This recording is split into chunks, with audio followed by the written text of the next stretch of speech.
Well, team, this week we've got a wee treat here. We have a lovely lady by the name of Melina Palmer. She is running a business called The Brainy Business. She is a best-selling author of 3 amazing books. She has an amazing podcast. Melina is an applied behavioural economist, which makes her super, super brainy. She's based in Seattle, and they're going into winter or autumn. She's on the West Coast, and we're here in New Zealand. Melina, welcome to the show. Yes, thank you so much for having me. Now, Melina, why don't you tell the listeners about you and your business and how you got to where you are today? An applied behavioural economist? What's that all about? Yeah, it is not a thing that most small children dream of being one day when they grow up, right? Especially since the field is relatively new. It wasn't even something that I could have known to dream about when I was a little person back in the day. Behavioral economics is just, if you take traditional economics and psychology, if they had a baby, you would have behavioral economics, behavioral science. It's in this space where traditional economics assumes logical people making rational choices in all the things they do all the time. And we're all human, and we know that that's not really the way that it works, right?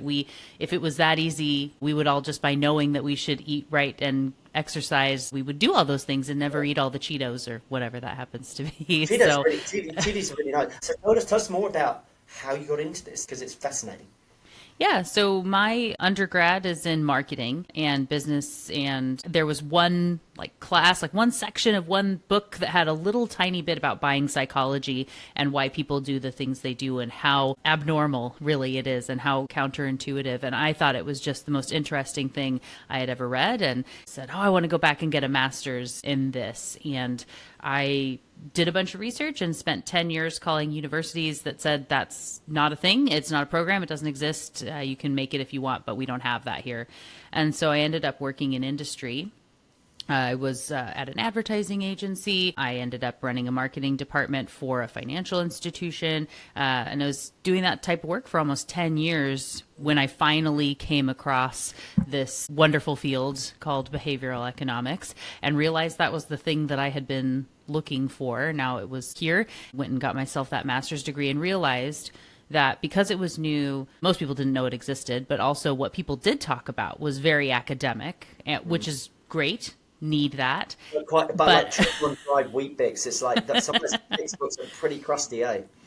Right. But so many people, it's like, how do I actually use that? That's great, but what the heck does that mean for me? Right. Is sort of how that feels. And I think actually in that serendipity of the world, the work I had done in industry, because I kind of had to, made it to where when I was reading all this stuff, it was so clear. It was like, well, this applies so well to these aspects of pricing strategy. And we think about brand experience and internal communication and whether or not someone's going to open the email we send or not. All those things that were so obvious to me, just nobody was really talking about. So that kind of rolled into through a series of fortunate events, starting the podcast, which was at just the right time and being the first one of its kind really in the world on behavioral economics and business, and right before everybody started looking into what behavioral economics was. So worked out well. And The Brainy Business now has over 550 episodes and over 1.6 million downloads. Amazing. Well done, you. I can see you've committed to cross. I'm so looking forward to this. Also, you've trained some pretty big businesses. Google, Procter & Gamble.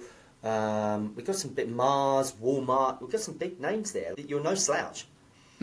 I have really been fortunate in being able to work with amazing teams in all sorts of industries and all sizes of organizations. I know I mentioned to you I've worked with veterinary clinics around the U.S., at least so far, financial institutions, solopreneurs, and people at all sorts of businesses, big, small, global, and uber local. And so really at the end of the day, anybody that's on your team is mostly a human person that you're communicating with. These days, there's a little bit more of that AI coming into the world.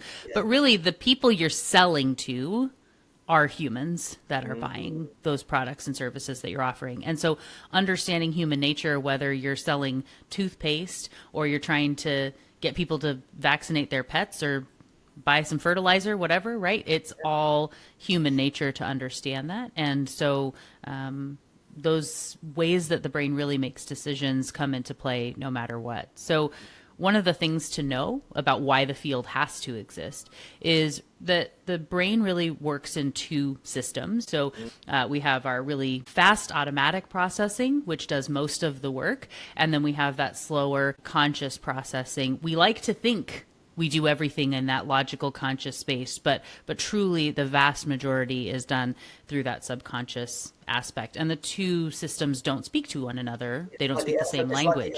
Like the elephant and the rider, right?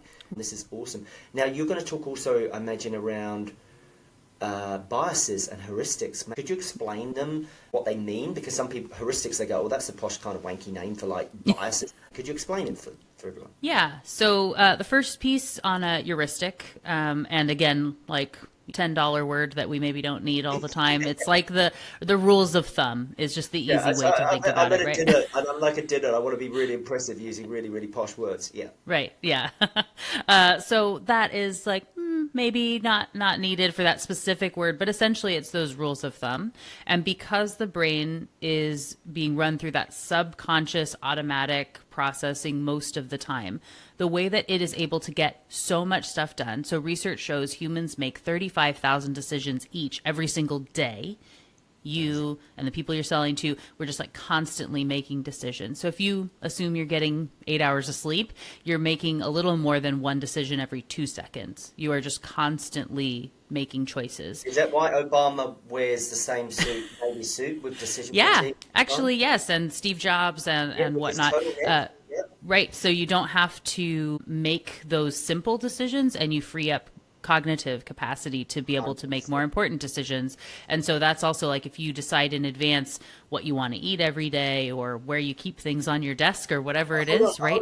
When I've had a really busy week and I'm traveling and then I log up like you call it Hulu or we call it Netflix, and it's like you get choice paradox. Talk to me about those mental shortcuts or those biases, the ones that you think are most valuable for people to understand. Yeah. So the reason we need them is because of that way that the brain processes information and knowing that you have those rules of thumb. And then also you had mentioned bias too, right? So we tend to only think about bias as bad, right? I don't want to be biased because bias is bad. But your brain runs on bias. It's really something that we can't get away from. And similarly, where you may feel like habits. We tend to only talk about habits at a certain time of year when we're looking to do resolutions and change our behavior. And we think about just the bad ones. But our brains run on habit and predictability, and you can't change everything all the time. And a lot of what you got going on is actually good and serving you very well. So that is important to note. But our brains do also have an affinity for the status quo. We have a familiarity bias, and that sort of like way things have always been done. And I think in that way, too, there's a lot that has to do with humans being a herding species, right? And so knowing that we're looking to others like us to see what we should do at any given time. So that's why if something has a lot of 5-star ratings, we think it's better than something that doesn't. Or if they both have 4.6 stars when you go to look to buy them. I like that. I like that number particularly. It makes it more realistic. Yeah. Right. That's another bias, right? That we feel that way. But so you think there are two different things you go to look to buy.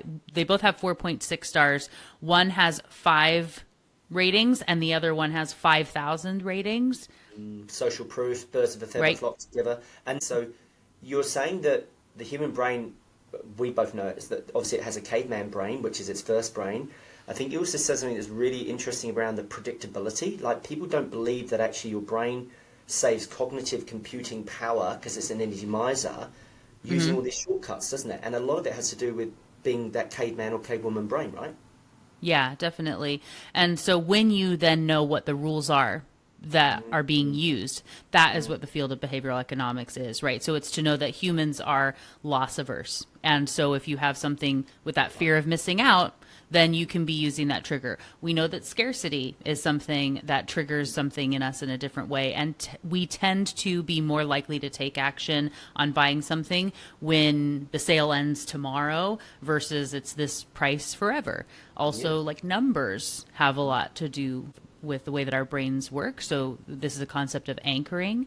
And so if you say that there are, I'm just to say cans of soup, right? If you go into the store, you can buy the cans of soup, they're cents off and it's unlimited. People tend to buy 3 cans of soup and then they had a limit of 12. in a different Yes. condition, There's the right? So when nudge, the like limit, Richard Taylor, the nudge, like yeah, 12, they must be good, so I'm going to take all 12. yeah. And so then on average, people bought seven. But really, it makes no sense because if it's unlimited, I could get 100 of them, right? And if you think about when you're positioning and setting that up, if you were the one selling it, it may say, like, I don't want to limit to 12 because what if somebody wants 50 cans of the soup or whatever? I'd rather just sell it all. But when that, If you're into soup, of course, you know. right, you have to really like soup You have to to really buy. like soup for a lot of games, yeah. You're waiting for the But next epidemic to like crash in, so. exactly. Yeah. But actually, to that point, when in the pandemic, around here in the States, at least, and where I live in Washington, there was a point where, so we saw the herding behavior, right? Where toilet paper's gone, I'm going to get some extra, Yeah. right? Just in case. Yeah. Not because of anything with me, it's those Yeah. people that I feel Yeah. like I need some control over it. But when they put a limit on meat products. There were stores around me that said, okay, meat is now a limit of 3 items per person. You can't buy more than that at any one time in the store. I knew immediately that meat was going to sell out everywhere because even if you were only going to buy one, but you hear you can only get 3 and you assume everyone's going to get 3. And what if I need more next week and I can't get it? I'm going to just stock up and I'm going to go to 3 other stores and buy 3 and 3 and 3 everywhere, right? This is fascinating. Melina, can you also talk to them about this concept of reactance theory, which is obviously related to COVID, and we don't want to go down the rabbit holes of politics and stuff, but the fact that people don't like being told what to do. Could you explain it probably in better terms than I could? Yeah, I mean, really the key here is, we know anyone who has kids knows how psychological reactance comes up, right? You must clean your room. You need to clean Yes. your room. Hands on hips. I'm not cleaning my room. And then we have a standoff, don't we? Mexican standoff. Well, and even if it's something that is objectively good that the person would have wanted to do, if you tell them they have to, or they should, or you can suggest it, sometimes people don't like being told that they have to do something or that they should, and just essentially almost it feels like out of spite won't do it, and in a way that can be worse off. Right. Worse off for them. Right. And so in this way, there's there's another concept that's called the IKEA effect, which if people like things more when they had a hand in building them. And of course, the IKEA piece being my wonky table that I built is much better than the one. My kids are really brainy and good looking, and all the schools I choose from are amazing, and my car's worth a lot more, and all those things. So, and that is endowment effect, which is very similar, but the IKEA effect is that I helped to create it. And I guess technically I created my children, but like in the way of, if you think about, so actually some of this test was done with Bionicles or Lego, right? Yeah. So they gave people a very simple Lego kit and had them put it together and said that they would be paid 10 cents or whatever to create the thing. But then it was asking, do you want to buy it? And someone was more likely to want to buy the one that they made than one that they didn't. It's like the coffee mug experiment where they were given a coffee mug and then they owned it and then they wanted to sell it, or like sports tickets or tickets, they would actually value it more because they perceived virtual ownership of that. So again, like you're saying with the coffee mugs, or there's a different one that has to do with lottery tickets, right? So people were given, half the room was given a lottery ticket that cost $2. The other half was given $2. And then you ask people if they want to switch, right? So people who came into this process might have thought that they would have rather had the lottery ticket, but if they were given the $2, they don't want to give it up, and when they're given the option to swap, or in one case it was coffee mugs and chocolate bars, right? And even if you have a whole house full of coffee mugs, now that you've been given this one, you don't want to swap for the chocolate because it's yours now. Yes, right. Exactly. Yeah. In the case of that IKEA effect, so that's the endowment effect. I'm going to overvalue something I already own, and I'm going to think about giving it up. And right, we've got the thing with the loss aversion comes into play when it comes to the lottery ticket example as well, right? Because when I give you a lottery ticket, unscratched, right? In this case, it has the possibility of the thing, right? I've been in down with this thing.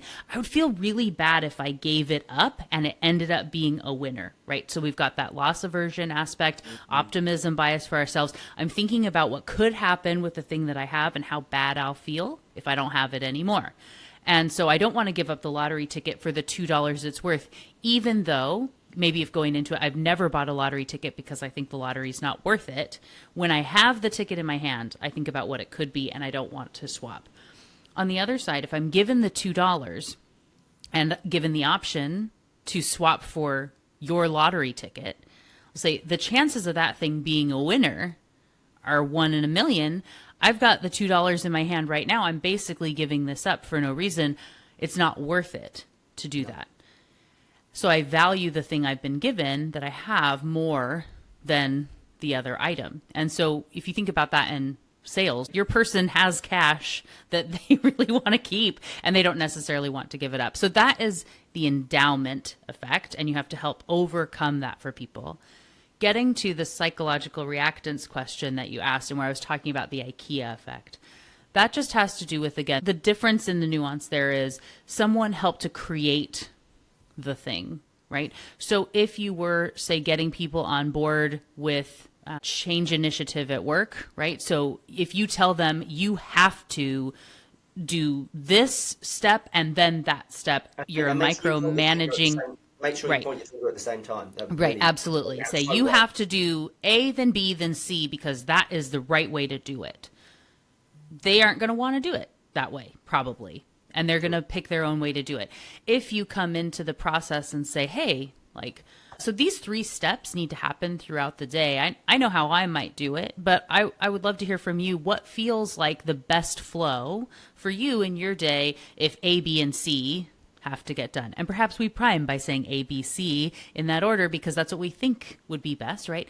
And they look at it and say, you know, like, yeah, I guess how this is laid out, like, I might have done C first, but like I see it this way. Maybe I'll start with A, work my way through. That seems like a good thing. I'll go ahead and test that out. They're more likely A, B, C, because naturally when you're in kindergarten, you Right. didn't start with C, you started there, and there's cognitive impairment starting with C rather than A, right? Yeah. And so then, though, if they pick, so you want to be open to the idea, if they say, I want to do BAC, Yeah. that you'd say, okay, cool. Like they get buy-in, all A, B, and C all get done for as far as what you should care about. They're doing it in an order they want to, but because they got to be a part of the process, they're also more likely to complete what you're asking them to do, what you want them to do, instead of having the reactance of saying, well, forget that, I'm not going to do any of them. You've enrolled and enlisted them, which I think you've explained beautifully. Basically, just don't tell people what to do. I think Peter Drucker said the managers of today will be the ones that ask, not tell. And I probably butchered that comment. Now, I'm going to squeeze all the value here. You're reminding me of another concept. I saw Dan Pink, who's a hero of mine, and I love his books. And he has that very famous video where he talks about getting the child to clean their room, and he uses motivational interviewing. Could you explain what motivational interviewing means to people? Dan Pink has also been a guest on the Brainy Business, so we got to talk about the power of regret. Yeah, he's awesome.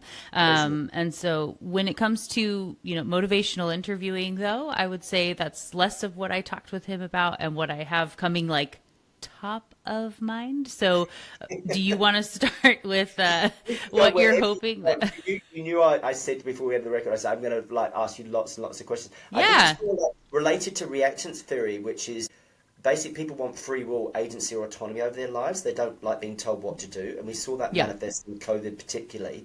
And the reason I sort of segue to motivational interviewing is that's another way of actually getting people to figure out things for themselves. I think it's quite a powerful concept. What do you think? Yeah, definitely. I think in that way, I'm a big fan of asking a lot of thoughtful questions in any sort of interviewing that you're doing. Yeah. Yeah, and also knowing that when I work with clients a lot, and I have a veterinary example, perhaps it's top of mind because we talked about it, but you potentially have people listening that are in the space. We've done risky bars, exactly. For sure, for sure. So often what you think the hang up would be for somebody, like what is not what really matters to them, right? So for one, what I tell people is to know you are likely not your best client.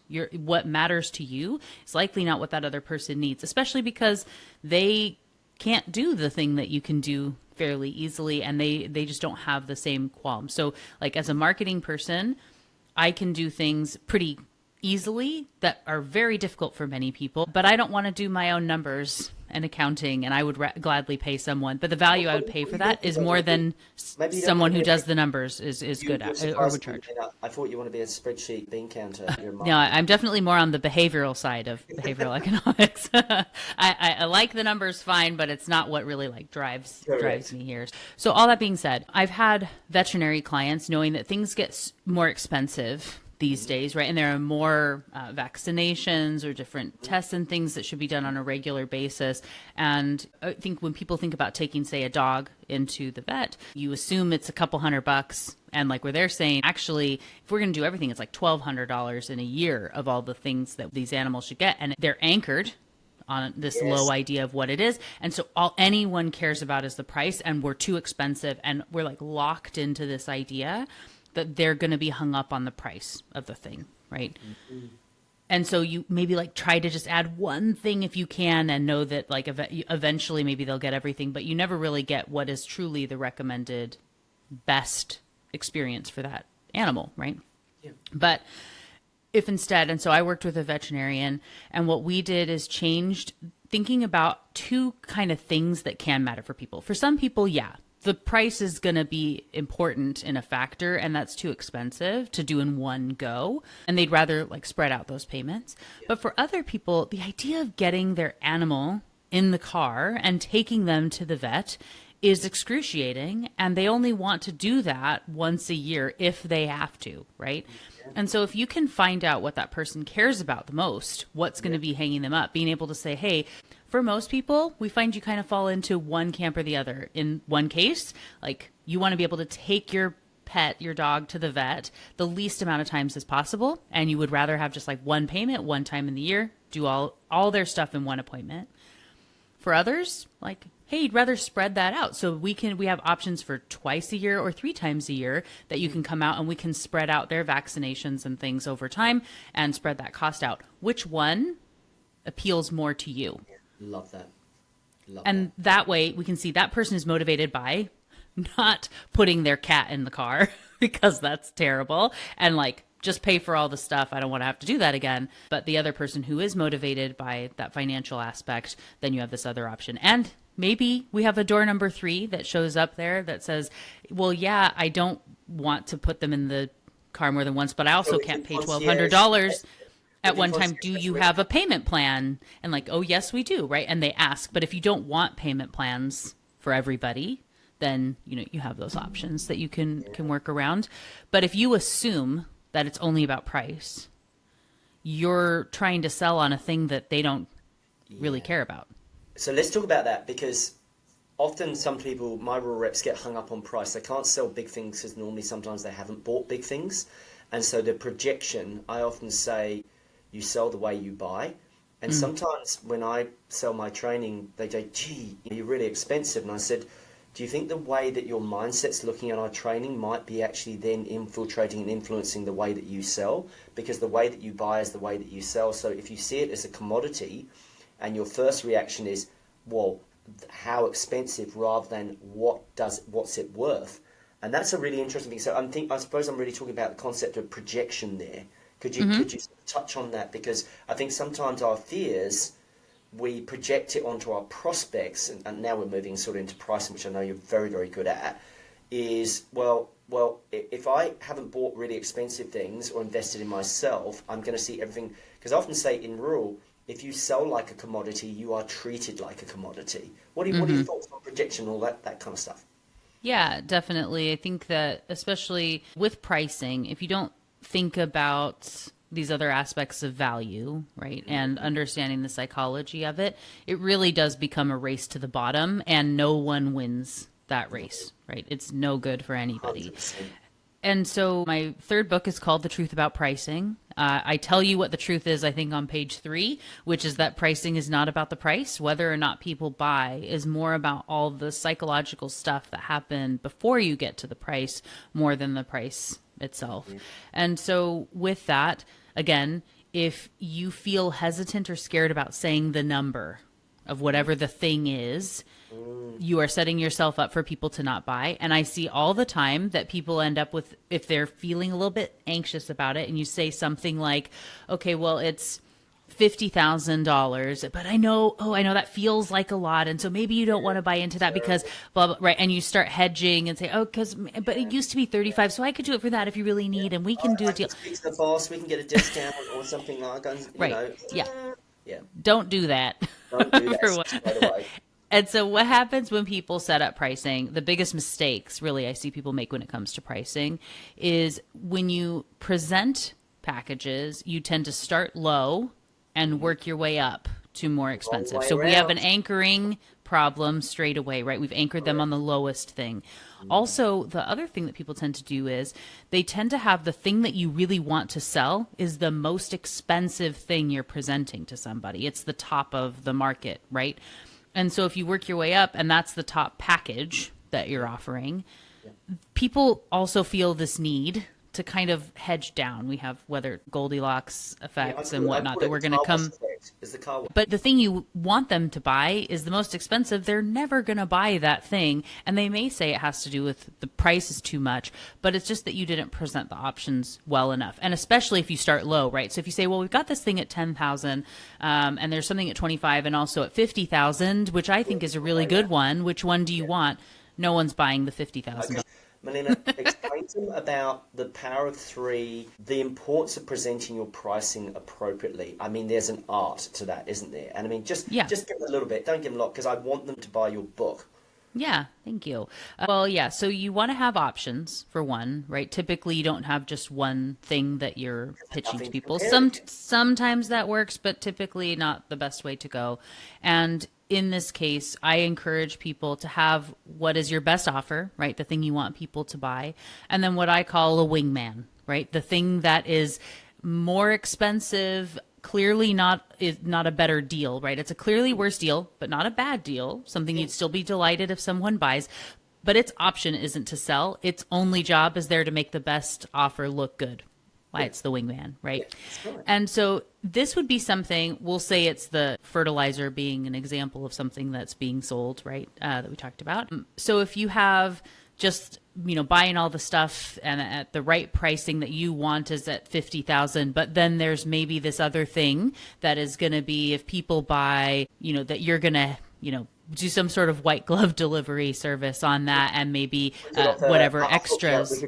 We could do like security of supply, or we can have end leaching enhancement, or all those kind of things. Or you're going to have express, their delivery, the shipments are coming in more frequently, quicker turnaround times, a 24-hour service call, whatever, right?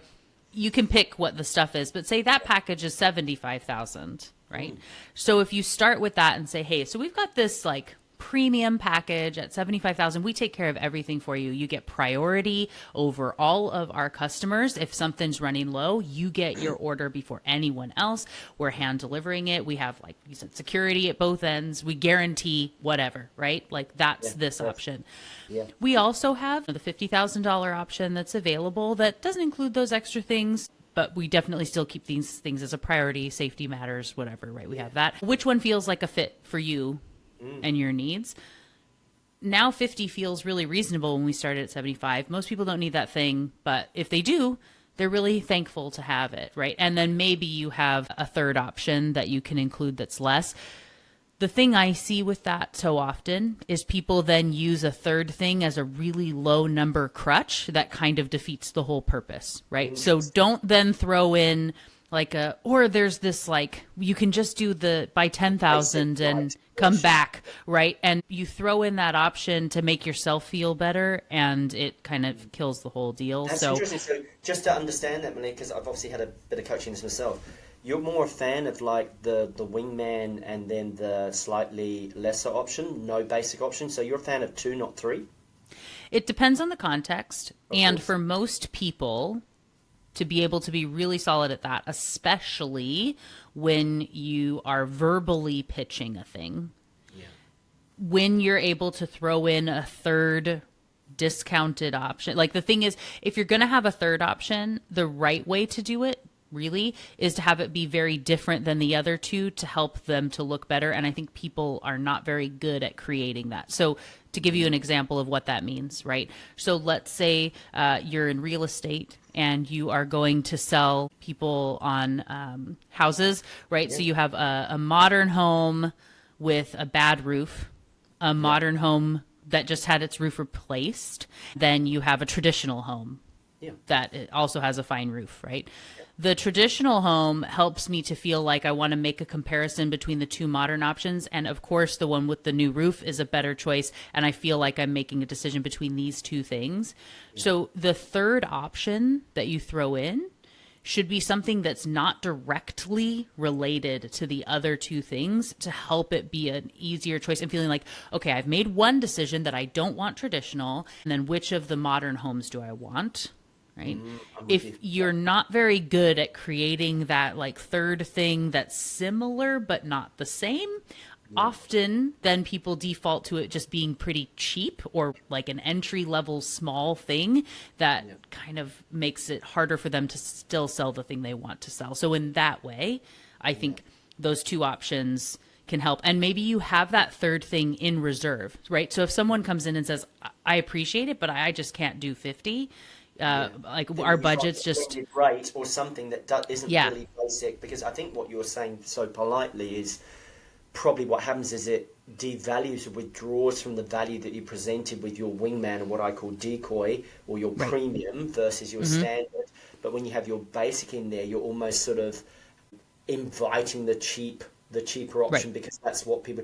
And I think the other thing is that we're talking about that I mumbled is the importance of conviction and confidence when you're presenting your pricing and building the business case in the conversation prior. And again, I haven't read your book, but I'm literally going to buy it as soon as we've got off the call, and we're going to, because I'm fascinated by this stuff. And you talk about the truth about pricing, reveal it on page 3. I imagine a lot of it is probably the presentation of value or the pre-sale positioning. Right.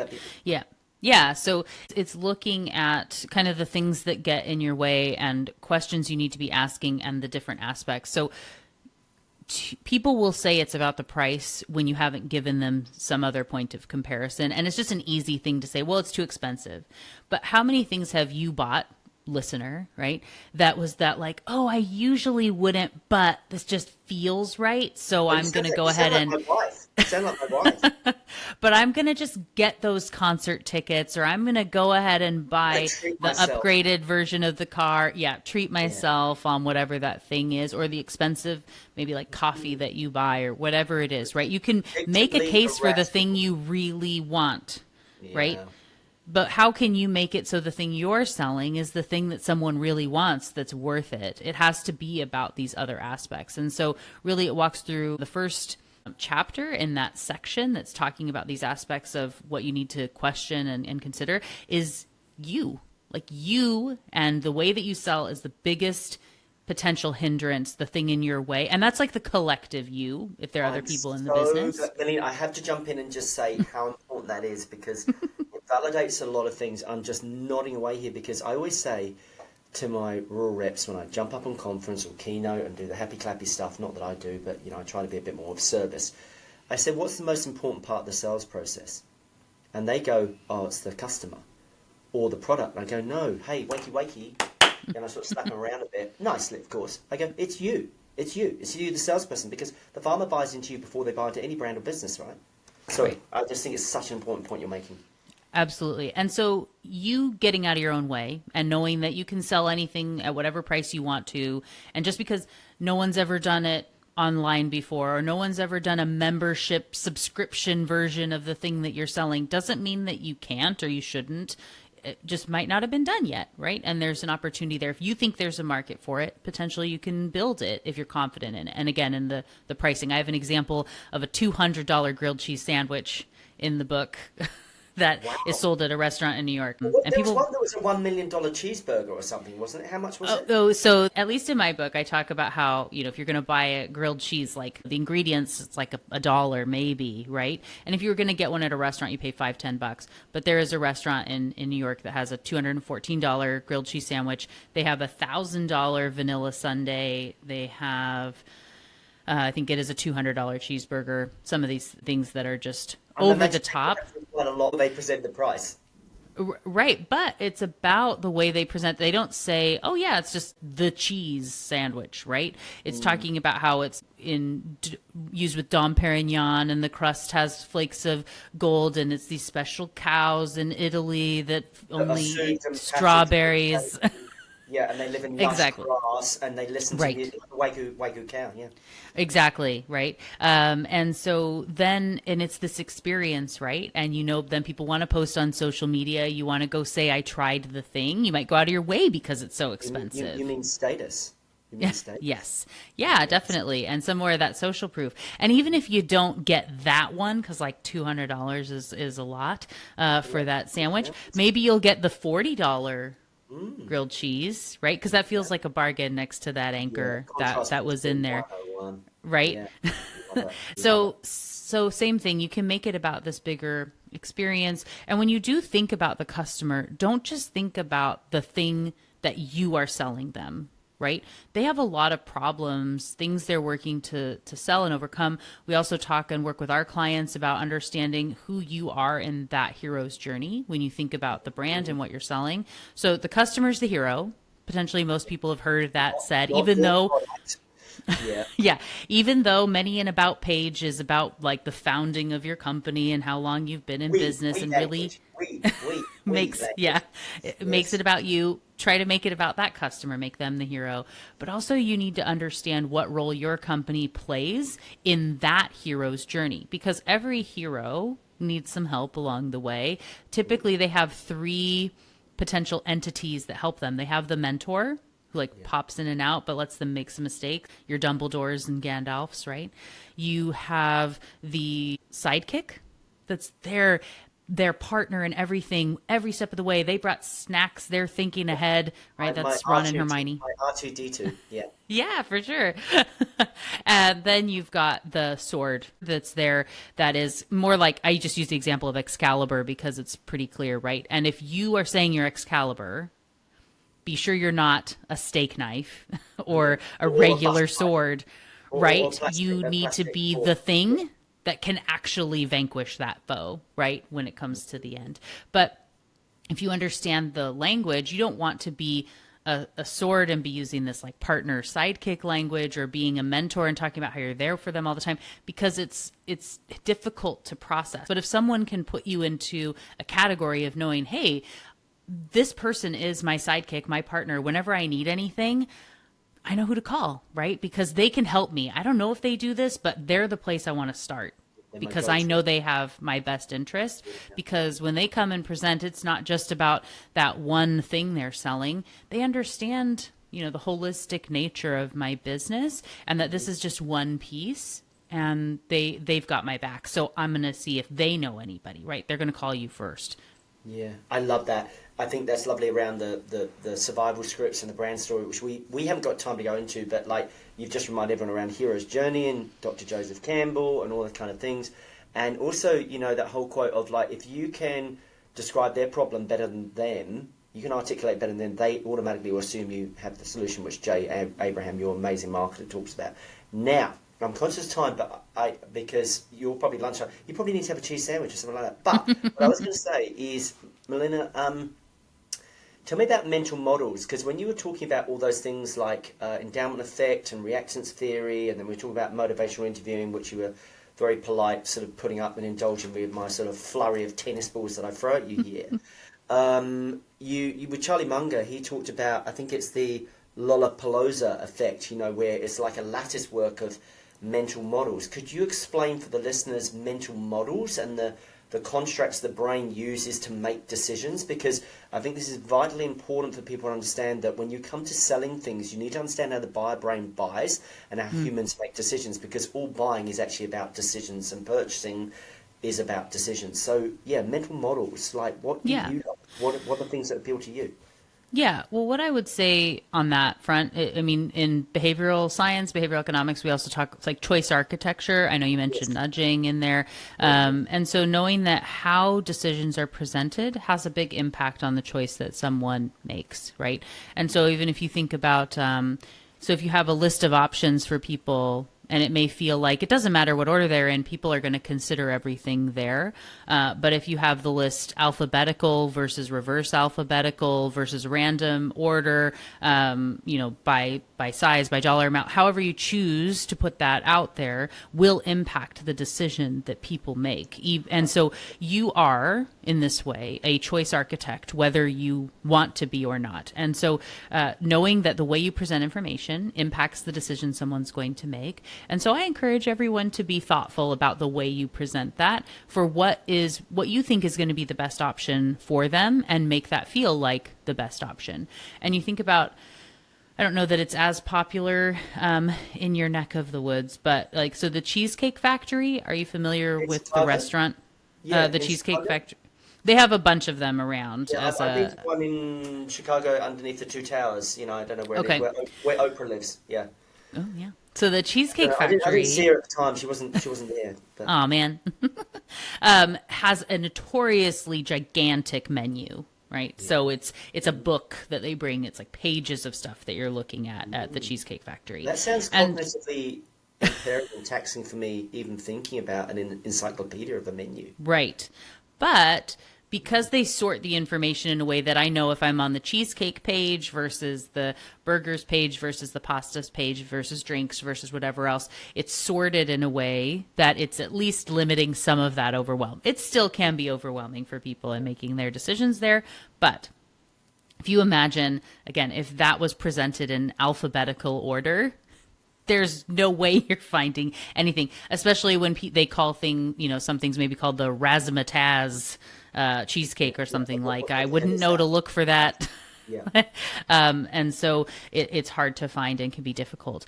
But if you consider the way you present your options and that choice you're helping people go through, right? So you might have multiple things that you're needing to sell. I once had a client who built and sold jewelry organizers that were made out of wood, these really beautiful things that she would sell through Etsy. And there were a few decision points that people had to make. So one is the size of the shelf, right? How big is it on the wall? You can pick the type of wood that you're going to use. You can choose the stain that's going to be on it, or if it's painted. You can choose what color hooks you want and how many hooks you want. And then there were different, this one has a mirror and this has that, right? But if we just look at those basic decisions, right? Yeah. And you say, what is most likely to be the most important thing for someone to make a decision about first, right? Potentially it's either how big it is, because that's how big my wall is. I need an 18-inch shelf, right? That's maybe first. And then I would care about, maybe it is I have 12 necklaces that I need to hang up, and I also wanted to have earring holders, right? So you can sort by that, or it's the finish and say, I just want it to be, does it come in white? And if not, I don't want it, right? Yeah. You want to know what most people care about to be able to sort and filter and how you present that information. But for one, if you start off the bat and say, well, this and pick, these are all of the options, and then you have to get all the way down into the depths and realize it only comes in a 20-inch and I needed 18. I guess I'll go back to the beginning. People are going to bail on that. So clever. How you present it.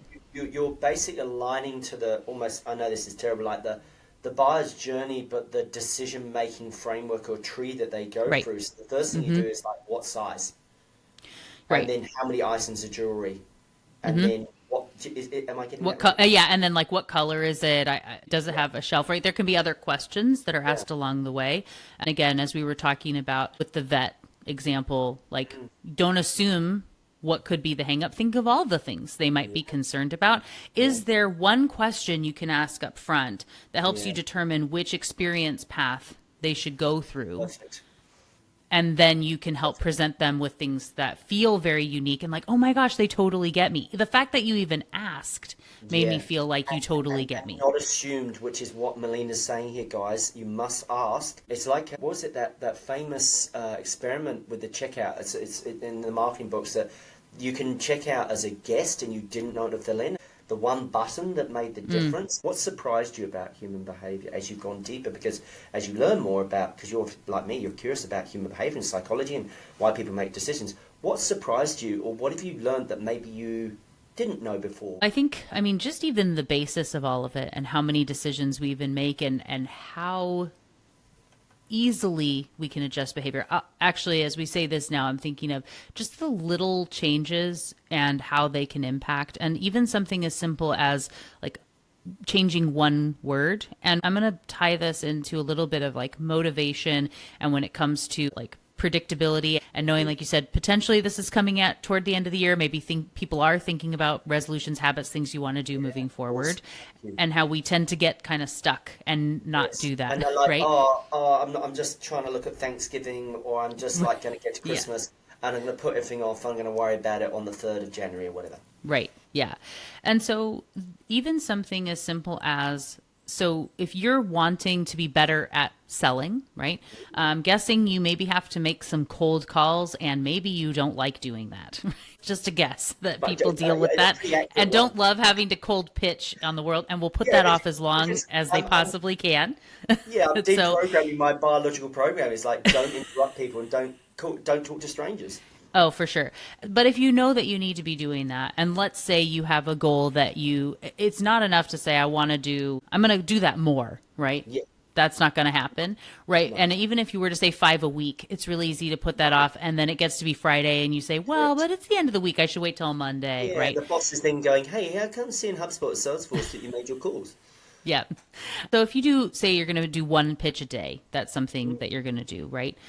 But you can think about like, so can't versus don't in the logic of how you talk about yourself, right? So like to say, oh, I can't miss sending that. It feels like you're really restricting yourself. Like I can't not do the pitch. Yourself almost, aren't you? Right. Like, oh, I can't go until I do this thing. Right. But if you say instead, I don't miss my pitches. I don't do that. That feels more like a confidence thing of something that I do, that I don't ever miss it. Like identity. Right, exactly. That also goes into when you can have someone think about with your branding to say like have an I am statement around it. So instead of saying like I like to run, like Melina runs sometimes, that's cool. But to say I am a runner, Melina is a runner, who do you think is more likely to go out and run when it's rainy or bad weather, right? So right. So if someone says I am the type of person that buys from ABC company, like I am a Lululemon girl or a Starbucks coffee drinker or whatever, when it's an I am statement, you're going to stick with it more. And as you think about your own motivation, like I am a good salesperson, and so I don't skip my pitches, and I do one a day, and that's it. I just have to do one, right? And I don't ever miss. You're more likely to do it than when it's like, oh, I can't miss that. Like I said, I would. I love this around the self-narrative and the inner talk and self-distance talk and talking to yourself as a friend. I think the way you talk to yourself and how you're talking about cognitive reappraisal or reframing, aren't you here? Like the way you talk to yourself. I think, team, what Melina's saying here is you must talk to yourself in the right way. Now, Melina, linguistic markers, it's so fascinating what you're saying here, is there are certain words. And often, maybe the uneducated or the ignorant, let's be fairly straight on that, they go, oh yeah, but these are weasel words, like selling ice to Eskimo, and it's all verbiage, it's just semantics. I think words have huge power in conversations. I have a few power words. One of them is potential, and I use that a lot. But what are your power words in maybe in a sales context or influence and persuasion? And we're talking morally and ethically here because everyone knows because we always are. You know it, because we always are, because we're good human beings, but we also Yeah. know when it's being used against us, not when we're using Yeah. it. We're using it for good, not for bad. But what are the power words that you understand the concept of linguistic For sure. markers. What are the power words that you like? Yeah, a couple things. So we humans tend to say if a lot, right? And so if you're interested, let me know. If you have questions, give me a call, right? Switching if to when has a huge impact. So when you're ready, this is the next step. When you have a question, I'm happy to talk to you, right? That when feels much more like implied sale and is a pretty easy switch. You can't just like remove every if and put in a when, but as you consider that, that makes a lot. Another thing is people tend to say anyone a lot, right? So if anyone's interested, like say when you're doing a talk, right? If anybody wants to talk, here I am. But that feels very isolating. Herding species, we don't like that. So like I'll say for everyone who's interested, when you're ready, here's the next step, right? That's a little bit of a difference maker there. And then as far as a single word that comes up when you want to help people to know that it's expensive, but not like say it's expensive, but you want to keep tire kickers away, sort of the deal. I think the word investment is one that goes very well. That's a strong word. So I love the when one, because when you and I are talking, I would go, hey, Melina, so this is great. I've really enjoyed this conversation. When would you like me to follow up? Right. You know what I mean? And I love what you've done there. The words I like using are because the brain likes to know facts and reasons and what things are made of and why things happen. And the other one I really love is the word fair. Fair is such an amazing word in negotiation and persuasion. And so last but not least, in terms of influence and persuasion, what has been some of the most powerful things that you've been taught? Because obviously it's very obvious that you've invested in yourself. You're a lifelong learner. You've invested a lot in yourself. What are some of the most powerful concepts you've learned around influence and persuasion in human behavior? Like if you could only choose 3 things. Yep. Well, of course, when you talk about influence and persuasion, I know you already mentioned Cialdini, but he's awesome. Have also had the joy of interviewing him on my show lucky. as well. You're interviewing all these guys like all my heroes. Cialdini talking about when it comes to influence, he's the granddad of all of it, right? Super amazing work. And that some of that social proof, reciprocity, I think transparency and just being really clear in communication goes a very long way.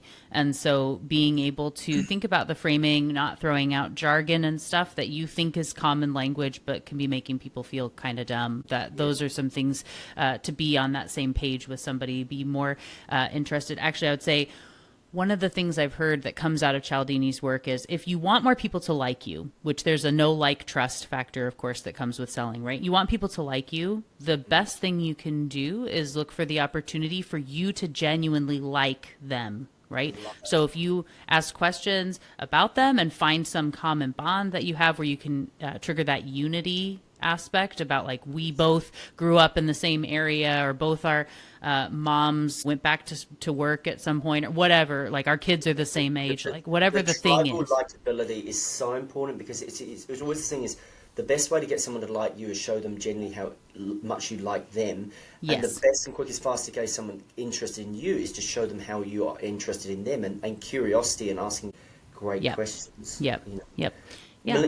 I was going to say, who's been one of your most favourite guests? Because you've peeled off a few names there, and I just can't wait to listen to these episodes. Like Dan Pink, Richard Taylor, Dr. Robert Cialdini. You've interviewed some. Who's been amazing? Because you're in 500 episodes in, aren't you, or something? Yeah, 550. We just passed. So yeah, I have been. I've been blessed with some amazing guests over the years, and those are definitely some of the highlights on there. Nir Eyal is amazing as well. Yes. He's really fantastic. Was it Undistracted? Undistractable. Yep. Indistractable is one of his books. I was distracted. Yep. I know, right? Now, best books.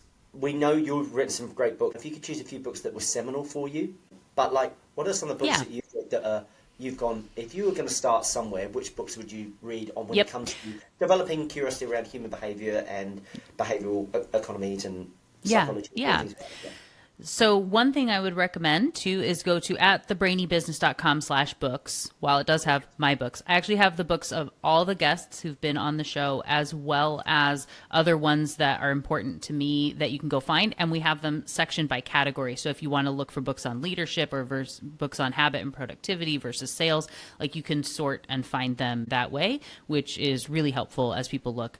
When it comes to just like one book that I know I always pinpoint that was so key for me early on is a book. It's called A More Beautiful Question by Warren Berger. And he was one actually where I had him on the show, which was amazing to be able to have him come on and talk about it. But this idea of the way that you ask questions and how to find your own beautiful question and like what that means for you that you look to solve and like live with for your whole life essentially is just so amazing. And I think a lot of my work into being more curious, and we end every episode of the podcast with be thoughtful. It's also my signature line and really what we espouse here at The Brainy Business. And so I think a lot of that originated from that book. So if nothing else, that's a really great one. Now I'm going to try and finish with my own beautiful question, okay? I ask all my guests this. If you only could give someone one piece of advice around human behaviour and all the things that you know, what would it be and why? Well, we're going to duplicate a little bit of what I just said, which it's always just to be thoughtful, right? That is the thing, which is both for your own behavior to stop sometimes and say like, now, why did I open this email, but I knew that other one was spam, right? Or why did I want to grab this thing off the shelf and not that other one? And why'd they even put it on that shelf anyway, right? Like just pausing and asking more questions about your own behavior can be really helpful in understanding how people work, right? And just asking better, more thoughtful questions there. And of course, being more kind and generous and thoughtful with other people. Business and life are both very long games, hopefully. And just putting out positive, good energy, thoughtfulness out into the world comes back to you in good ways. So be more generous and thoughtful, and it will work out well for all of us. I think that's a beautiful place to end. Yeah. Melina, thank you for being so generous, sharing all your wisdom, all your knowledge. There's stuff we could have just jammed for days and hours. We're going to put all your beautiful books. We're going to put the Brainy Business website and podcast. Thank you so much for your generosity and your thoughtfulness, and also indulging me and putting up with all my questions. But fascinating conversation. I've really, really enjoyed it. Yeah, same. Thanks for having me.